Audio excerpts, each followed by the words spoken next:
Saudações, conspiradores!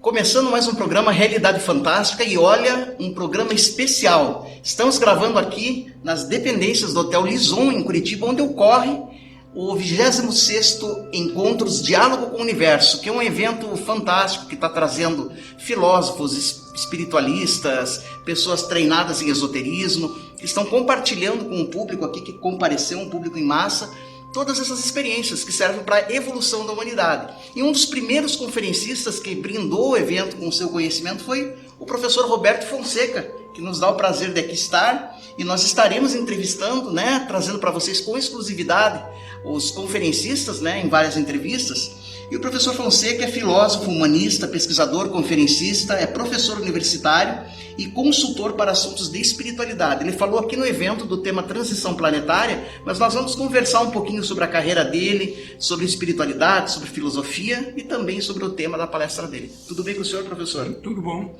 Obrigado por ter aceito estar conosco aqui no programa Realidade Fantástica. Para nós também é um prazer aqui, se é que podemos trazer alguma coisa, alguma contribuição. Eu não tenho Estamos dúvida, à disposição de vocês. Não tenho dúvida que assim será. Na realidade, nós somos eu domino o seguinte, nós somos um eterno aprendiz. Na realidade, estamos aí para aprender, e dentro de um evento desse, todo mundo aprende com todo mundo. Com certeza, um aprendizado mútuo. Professor Roberto, como é que se deu, vamos chamar assim, a sua história dentro da espiritualidade?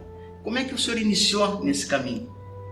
Olha, o problema é o seguinte, a minha família, meus pais, eram espíritas, kardecistas. E a minha formação, desde pequeno, dentro da escola evangélica, eles me colocaram dentro da conhecimento do espiritismo. O espiritismo, eu não posso negar, ele me abriu a mente para uma existência de algo mais que não fosse aquilo que nós conhecíamos do lado físico. A existência de um princípio inteligente, de um espírito. E a partir daí eu comecei a procurar pesquisar, procurar conhecer. Eu sempre fui muito curioso e eu nunca aceitei as coisas como me impunham. Só porque falaram, eu quero saber o porquê. Não adianta me dizer é assim, não. Por que é assim? É assim, mas fulano diz assim. Não, mas fulano não está certo. Então eu vou ver por que fulano fala assim. Então, a partir desse momento, dessa visão, eu comecei a pesquisar. Então, se eu vou falar de lado, existe um lado espiritual, existe uma espiritualidade, vamos ver o que os vários segmentos que trabalham nessa área pensam. E aí eu fui percorrendo os vários segmentos. Convivi no espiritismo, posso dizer que conheci todas as obras básicas, as grandes obras de Kardec, estudei, dei palestras, conversei, dirigi movimento, mas queria saber mais. E dentro desse percurso eu passei conhecimento da teosofia, eubiose, Rosa Cruz, e fui buscando. Bebendo em várias fontes. Bebendo em várias fontes e chegando à minha conclusão que hoje eu não aceito um carimbo, não posso me dizer que eu sou isso. Cada uma sobrou alguma coisa, cada uma somou alguma coisa. E dentro dessa andança, dentro dessa vivência, eu cheguei à conclusão, uma conclusão íntima, que na realidade todas elas, se você horizontalizar, você tem vários segmentos religiosos, no horizontal. Sim. Se você tiver o trabalho de verticalizar, você vai ver que todos eles se abeberaram da mesma fonte. Certo. Seria a tradição universal. Na realidade, entendeu? Cada um, conforme sua necessidade, conforme vestiu essa realidade com uma roupagem diferente. Agora, se nós tivermos o trabalho de tirar a roupagem e chegar na essência, nós vamos ver que eles estão falando uma mesma língua, que eles estão dizendo a mesma coisa, se abeberaram dos mesmos conhecimentos. Agora, dentro dessa divisão, entra uma série de interesses de cada segmento, e aí às vezes vai desvirtuando a coisa, e ela se apresenta de uma forma, mas se você for no início, você vai no começo, você vai ver que todas elas se abeberaram da mesma fonte. Então podemos dizer que o senhor se define como um livre pensador, Sim. Um livre buscador. Sim. E essa espiritualidade que o senhor se refere, prístina, essa, digamos que sem rótulos, o senhor acha que ainda é possível de acessá-la na sua forma prístina, pura, enquanto tradição universal? Eu acho que, veja, esse conhecimento não é um conhecimento. Existe definitivamente, hoje, o problema seria mais ou menos o seguinte: o processo religioso, ele andou dentro de um caminho, porque toda religião, no fundo, e todo conhecimento, vamos assim dizer, a chamada sabedoria popular, ela tem uma base. Existe uma base, existe uma comprovação científica de tudo que acontece dentro desses espaços. Acontece que o ser humano, não sabendo explicar, e na época, às vezes, em que surgiu, tinha o conhecimento da tecnologia e que a ciência tem hoje, não tinha como explicar. Então, a mente humana, ela é criadora, ela gosta, então dava margem a fazer milhões de interpretações sobre a coisa e modificar essa realidade. Hoje, nós estamos provando que atrás de todo fenômeno religioso, de todo fenômeno místico, existe um princípio científico que pode ser comprovado. Entendeu? E que esse princípio, como eu falei, é vestido de maneira diferente pelas pessoas. E tem que ser assim, porque os interesses são diferentes. A linguagem de cada um é diferente. Então todos eles são necessários. Mas se nós tirarmos a roupagem, nós vamos encontrar uma única verdade. Eu diria o seguinte, que as religiões ainda são muletas para aquele que não consegue andar sozinho. Interessante. E são necessárias. No momento são necessárias. Aquele que não precisa andar, não pode andar sozinho, ele tem que usar bengala, ele tem que usar muleta. Mas um dia ele vai andar sozinho. E a religião tem função específica dentro de um plano geral, dentro do total. Nós estávamos conversando ali, por exemplo, o que você tem que saber é conseguir conviver com isso e entender. Sim. Então, cada uma delas tem uma razão de ser, porque ela pega um público segmentado. Eu escutava uma conversa aqui com o pessoal dizendo assim para mim: veja, interesse puro comercial, não tem outro. O Paulo Coelho, ele vende milhões de livros. Um fenômeno literário. É um fenômeno literário, mas diz tanta besteira em termos esotéricos, em termos de espiritualidade, que a gente que estuda sabe que isso é um absurdo, não é isso, etc. e tal. Eu digo: olha, vocês estão sendo muito críticos. Por quê? Eu conheço muitas pessoas, mas muitas pessoas, que jamais admitiam conversar e admitir a possibilidade de um outro tipo de vida espiritual, que só admitiram e passaram a admitir a partir do livro dele. Interessante, foi um início, né? Então ele está fazendo a parte dele. Com certeza, é útil e necessário.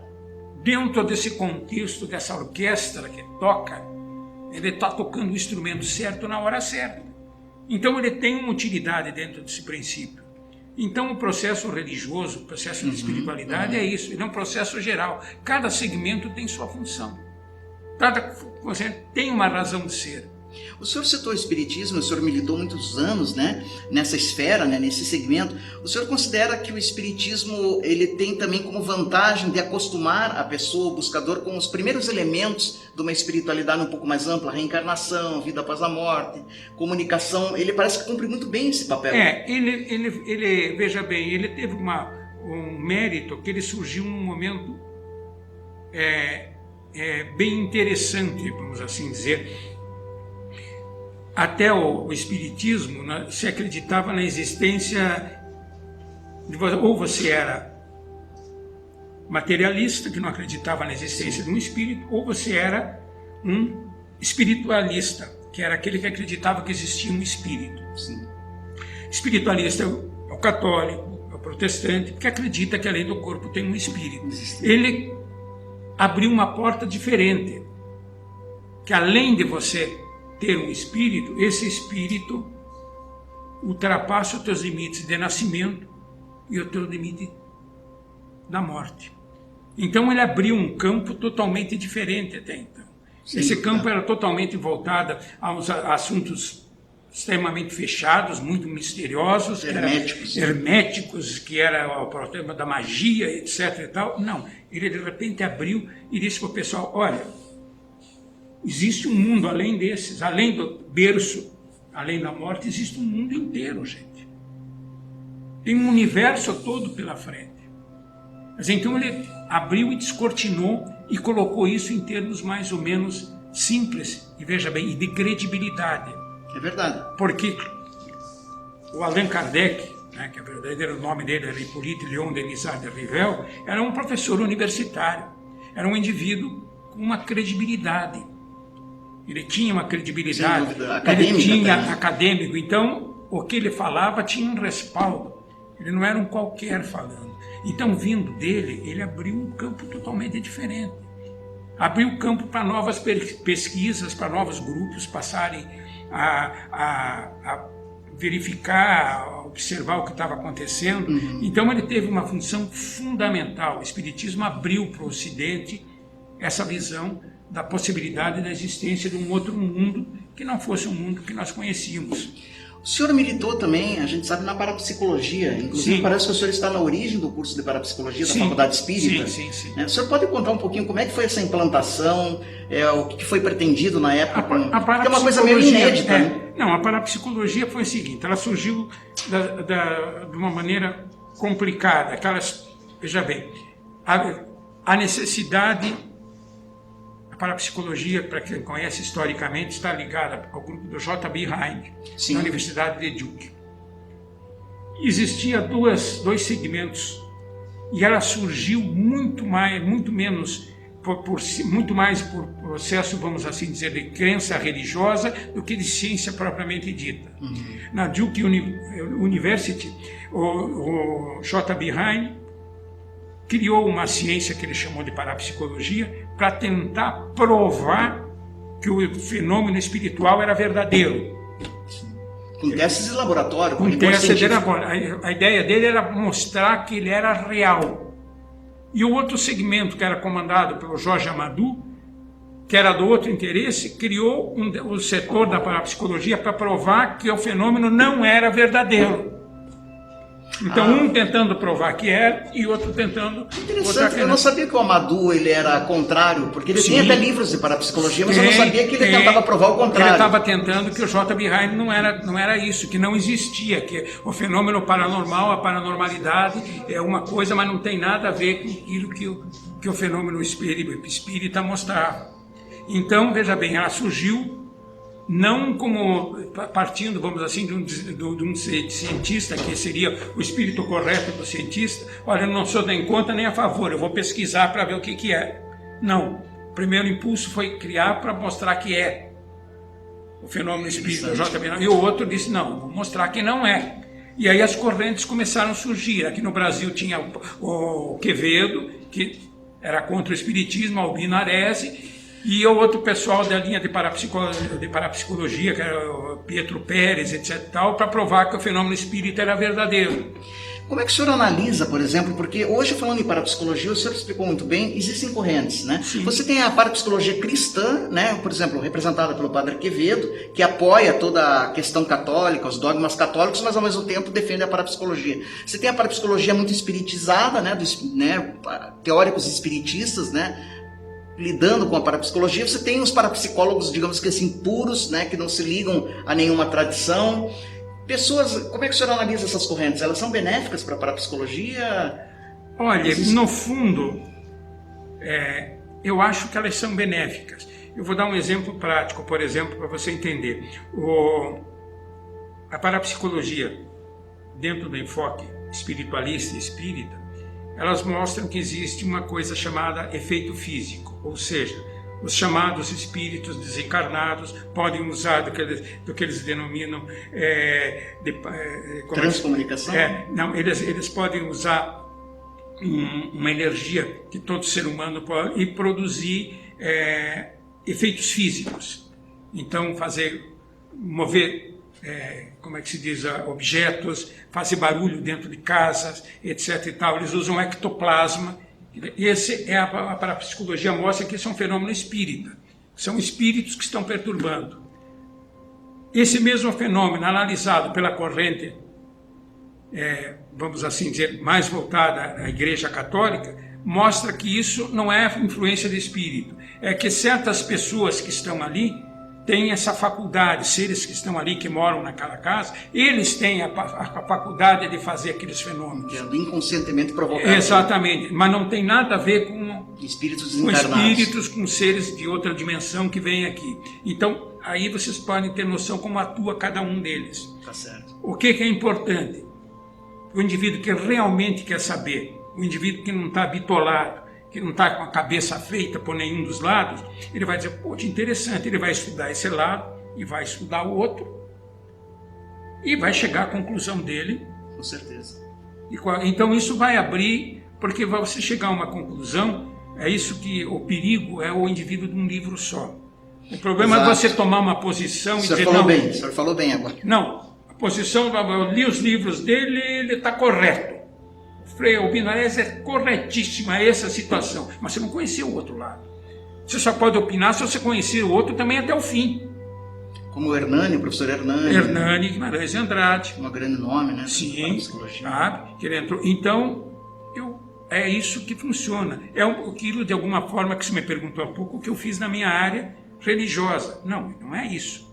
Eu tive, como disse, eu fiz a minha iniciação no lado religioso em vários segmentos. Eu fiz dentro do candomblé, eu fiz a cabeça, eu fiz a raspagem, eu fiz na Umbanda, fui no espiritismo, eu fiz cerimônia em templos subterrâneos que existem na Serra do Roncador, dentro do pessoal místico que pensa na existência de uma comunidade científica. Mas eu quero saber, para mim poder falar, eu quero saber, e para mim saber eu tenho que ir do começo ao fim. Certo. Um grande exemplo isso. Se eles tiverem, tem graus de iniciação, então eu vou tentar ir do começo ao fim. Sem dúvida, essa busca, né? O senhor é um eterno buscador. Exato, né? Eu sou um eterno aprendiz, eu acho que é cada dia, e mesmo porque entra o processo de aprendizado, você tem que estar preparado para aprender. Você lê um livro hoje, você acha ótimo, de repente daqui 10 anos você lê, você encontra uma porção de coisa que você não viu. É verdade. Poxa, mas está aqui na cara e eu não vi. Por quê? Porque você não estava preparado. Que coisa. Então, a nossa vida é assim. Quer dizer, a cada dia, entendeu? Ontem você só via essa faixa, você vai encontrar uma faixa que estava na tua frente e você nunca tinha visto. Por quê? Porque você se preparou para entender isso. Você está preparado para receber. Aí está a inteligência do universo. Dentro desse princípio inteligente que rege o universo e que nos chamam de Deus. E que tenta personalizar uma pessoa. Antropomorfizar. Né? É o processo antropomórfico, né? Por isso que o deus do negro é preto, o do chinês tem olho puxadinho. Cada um faz assim. Professor Roberto, eu vejo aqui também no seu currículo que o senhor é professor universitário. Sim. Como é que o senhor analisa a questão acadêmica? Às vezes, pelo menos a academia no Ocidente me parece muito impermeabilizada à entrada desses conceitos mais esotéricos, mais espiritualistas. Existe muitas vezes uma influência marxista muito grande, quase que uma heresia você tocar em assuntos assim mais metafísicos, porque senão você se desliga da matéria. O senhor que está no meio acadêmico, como é que a gente... Olha, existe uma coisa que você tem que entender o seguinte: o nosso mundo vira e gira todo ele em função de interesses. Interesse chama-se poder.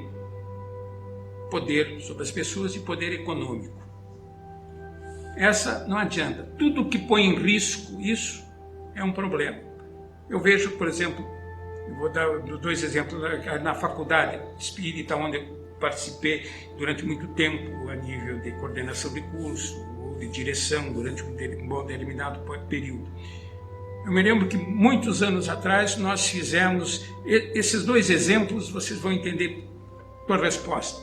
Nós pegamos o médico já falecido, o Dr. Salvador Xavier Gamarra. Grande Dr. Gamarra, né? Conhecido hoje, autoridades no mundo inteiro dentro da área da homeopatia. Mas na época ele estava começando. E nós criamos na faculdade um curso de pós-graduação de homeopatia para médicos e para dentistas. O CRM e o Conselho Federal de Medicina fechou. Que coisa. Porque eles disseram que era placebo. Que coisa. Que não era verdadeiro. E ameaçaram de caçar o CRM do Gamarra. Isso é um absurdo. Não deixou. Bom, andou o tempo. Quando foi comprovado cientificamente, que até então não tinha comprovação, que a homeopatia não é placebo, que tem comprovação de como funciona, que dentro da medicação homeopática funciona um fator energético que pode ser comprovado com documentos. Pode ser mensurado. Mensurado. Aí, a partir dali, só médico pode fazer homeopatia.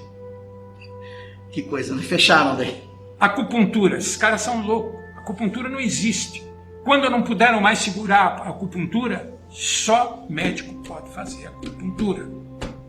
Hoje, briga-se na Câmara Federal sobre o chamado ato médico. O que é isso? O lobby do médico diz o seguinte: a partir de hoje, é isso que eles querem, qualquer segmento que trabalhe na área de saúde, aí entra dentista, entra fisioterapeuta, entra professor que faz educação física, só pode trabalhar se tiver na supervisão um médico.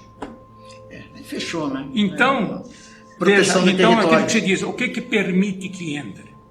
Porque na faculdade ela está comprometida. Então, tem que ser, então não podia entrar a homeopatia, porque na época a homeopatia era barata. É verdade. Então, o lobby dos alopáticos, que eram caros, ela ia atrapalhar. Quando eles não puderam mais segurar, entrou a homeopatia, mas aí ela passou a ser cara. Verdade. Que pena que ocorre assim, né, então, professor? o interesse é muito grande dentro dessa área. Sabe? É um jogo de forças. Não há interesse em você dizer, em termos de saúde, nós fizemos a liberação do curso de naturologia. Foi lá na Espírita. Na Espírita, foi uma luta para conseguir anos, porque se tentou, em princípio, com o nome de medicina natural.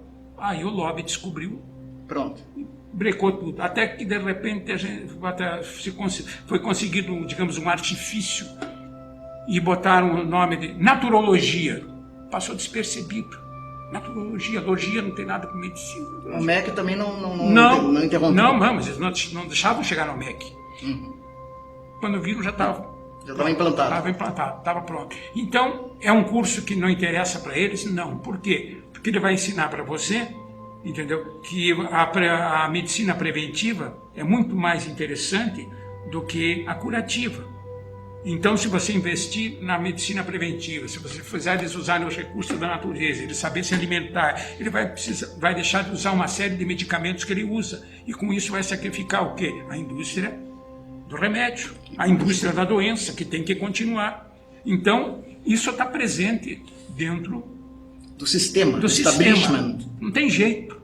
Sabe? Isso faz parte, está no contexto. Tem que ter uma mudança muito grande para que isso deixe de acontecer. Eles têm lobby fechado. Mas o senhor acha que essa mudança é possível? Olha, possível é. O que eu acho que a pessoa não deve ser sonhador, o que vai acontecer para o meu filho, para o meu neto, para os meus bisnetos, eu acho que é uma coisa de mudança que tem que vir de baixo para cima. Entendo. As pessoas têm que se conscientizar. Mas aí dá um problema também, veja bem, do hábito, da nossa educação, que nós somos, principalmente nós ocidentais, aprendemos a ser prático e querer tudo certo, tudo pronto. Então, eu não quero ter trabalho. Quando nós tínhamos, por exemplo, o curso de naturologia, chegava um indivíduo fazer um curso, olha, eu tenho um problema sério de estômago, de intestino, meu intestino não funciona. Aí você fazia os testes, fazia o diagnóstico, chamava ele e dizia assim, escute, o problema teu é simples. O que eu tenho que tomar, doutor? Nada. Como nada? Você tem que corrigir algumas coisas na tua vida. Você tem que mastigar melhor, você tem que botar fibras. Veja bem, isso aqui vai regularizar. Ah, eu não quero, me dê um remédio que eu tome que resolva. Se eu tiver que mudar as coisas, eu não quero. Que coisa, né? Assim, e na parte religiosa é assim. A vida do cara tá tudo descambou, foi tudo errado. Aí ele vai num centro espírita, ou num pai de santo, ou num centro de umbanda, e ele quer um trabalhinho para resolver a vida dele. Ele quer pronto. Não adianta você dizer, meu filho, o problema é o seguinte, se tu acha que está tudo errado aí na tua vida, que nada dá certo, pare um pouquinho para pensar e você vai ver que você tomou atitudes erradas. Isso é uma chamada de alerta que você está fazendo tudo errado na tua vida. Se você não reciclar, se você não mudar, se você continuar fazendo a mesma coisa, você vai ficar o resto da tua vida vindo aqui para pedir fazer trabalhinho para você e dar passe para resolver o teu problema. Você sai daqui, ali na esquina acontece tudo de novo. Sim. Você tem que mudar. Eu não quero. Me diga o que eu tenho que fazer. Se eu tiver que fazer isso, aquilo, eu vou e faço, mas eu não quero mudar nada na minha vida. Esse é o problema. Que coisa, né? Muito bem colocado, professor. O senhor falou aqui também de transição planetária, que foi o tema da sua palestra aqui. Sim. Lembrando que estamos gravando no Hotel Lison, nós estamos cobrindo o 26º Encontros Diálogo com o Universo, que é um congresso organizado pelo nosso amigo Rafael Cury, e o professor Fonseca aqui está nos dando essa honra. A sua palestra, Transição Planetária. O que vem a ser a transição planetária? A coisa aí é complicada, é longo esse assunto. É o seguinte, mas se der para resumir em alguns minutos... Vou tentar fechar para você. Transição planetária é o seguinte: de um tempo para cá, aliás, sempre existiu na humanidade, quem chamou a atenção para isso, primeiro foram os chamados profetas, que todo mundo começou a fazer a previsão do fim do mundo. Vai acontecer o fim do mundo. Dentro de algum tempo vai destruir tudo. Isso chamou a atenção e as pessoas começaram a ficar preocupadas. Vai acabar o mundo, e aí surgiu a história de acaba o mundo no dia tal, porque não sei o quê, vocês já viram a história, a previsão. Esses profetas, parte deles acertaram suas profecias, outros erraram muitas e acertaram muitas, mas sempre prevaleceu a ideia que vai ter um fim de mundo. Sim. Depois as pessoas começaram a estudar mais um pouquinho, verificar que não era bem isso, começaram a ver por que não davam certo as profecias, e afinal, depois de muita estudo e pesquisa, eles verificaram que na realidade aquilo que eles acreditavam que era o fim do mundo era simplesmente um fim de ciclo. Ou seja, se você partir do princípio que a vida não está circunscrita aqui na Terra, certo? Que a Terra, a planeta, vamos assim dizer, é dentro do processo de evolução do espírito, que não tem corpo. A Terra é um estágio que ele passa e depois segue outro caminho para frente, ele não vai ficar aqui, e a partir daí eles têm que concluir que todos nós somos extraterrestres, nenhum de nós pertence a isso aqui, nós estamos viajando por aí. Verdade, bem colocado. Então, transição planetária é o seguinte: é o momento que você chega aqui, o grupo que está aqui, é que nem uma sala, vamos parar, fazer uma analogia. Você vai cursar lá o 2º grau, você tem que passar, hoje antigamente eram 4 anos, o ginásio que nós chamávamos. Sim. Você entra no 1º ano, você tem uma experiência, você aprende, você tem lição, chega no fim do ano, você vai fazer uma prova. Se você passar, você vai sair daquela sala e vai para outra. Sim. Aqueles que reprovaram, ficam. Retornam. O espírito está evoluindo, ele vai passar uma experiência aqui, no planeta Terra. Aqui ele faz a experiência, ele vivencia 1 vez, 2 ou 3 encarnações, depende de como cada um acontece. Terminado esse período dele de estágio, ele vai fazer o seu teste. Se ele foi bem, ele vai partir para outro planeta, vai para qualquer outro lugar, para qualquer outra dimensão. Se ele não partiu, ele vai ficar no mesmo planeta. Não vai mudar, sem repetir. Então, quando ele sai daqui e vai para lá, ele faz uma transição. Ele saiu de uma dimensão, de um estágio, e foi estágio diferente. Agora, como é que se faz isso? O que vai acontecer? Aqui, isso acontece em todos os níveis, no nível individual e no nível coletivo. Então, o que se estuda dentro do que a história tem mostrado, do universo que tem acontecido, que nós estaríamos vivendo um momento, porque a evolução se faz em ciclo, e todas as ciências herméticas e os estudos mostram que na história da humanidade houveram grandes ciclos em que se cresceu, se evoluiu e de repente recomeçou tudo de novo. Entendeu? Então, em grandes ciclos. Então, esses ciclos estão sendo mensurados dentro da nossa dimensão Terra e está nos provando que nós estamos chegando não no fim do mundo, mas no final de ciclo. Muito interessante. Isso até é confortador para aquelas pessoas que estão aí apavoradas com essas profecias apocalípticas. É que muita gente, entendeu? Como virou moda, tem gente aqui que, como é que se diz, joga o terror. É verdade. Então, é uma passagem simplesmente de ciclo. Agora, como é que vai ser essa passagem? Vai ser com catástrofe, não vai fazer? Não, aí entra um setor que nós colocamos lá em cima, que é o seguinte: Depende de nós. Como depende de nós? Existe uma lei. O que você planta, você colhe. Sim. O homem é responsável pelos acontecimentos. Essas chamadas, esses profetas que disseram que vai acabar, essas correntes filorreligiosas que falam que é cíclico, que nós estamos vivendo um momento, esses arautos que vêm, espíritos que dão comunicação, etc. e tal, estão dizendo um alerta: olha, ou vocês mudam essa atitude de vocês, essa bagunça que está embaixo, ou então o troço vai virar uma bagunça mesmo. Então o que acontece? O homem muda a sua maneira de ser, ou ele passa a ver as coisas diferentes, e daí ele vai determinar uma passagem de uma forma, vamos assim dizer, de uma forma inteligente, de uma forma tranquila, de uma forma serena, ou então ele não aprende e ele vai colher os frutos disso através do quê?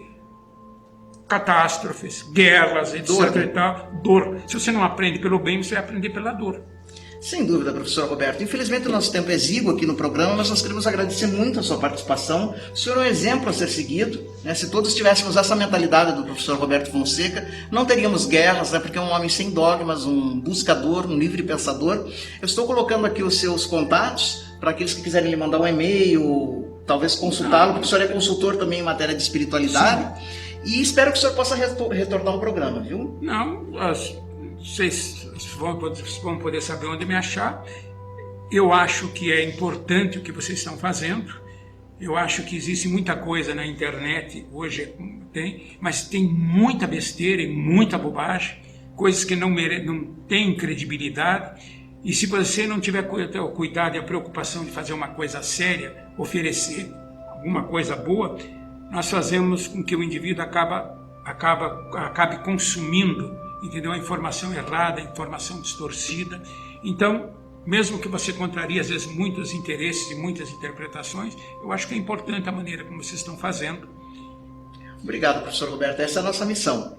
E a vocês todos que nos acompanharam, nosso muito obrigado. Agora, com uma novidade, o canal Realidade Fantástica tem um site, exatamente. Nós temos um site onde você vai encontrar todos os nossos vídeos, os cursos que nós estamos promovendo, e já anunciamos aqui em primeira mão nosso curso de formação básica em astrologia, e futuramente você terá também algumas novidades. Já está aparecendo aí o endereço do nosso site.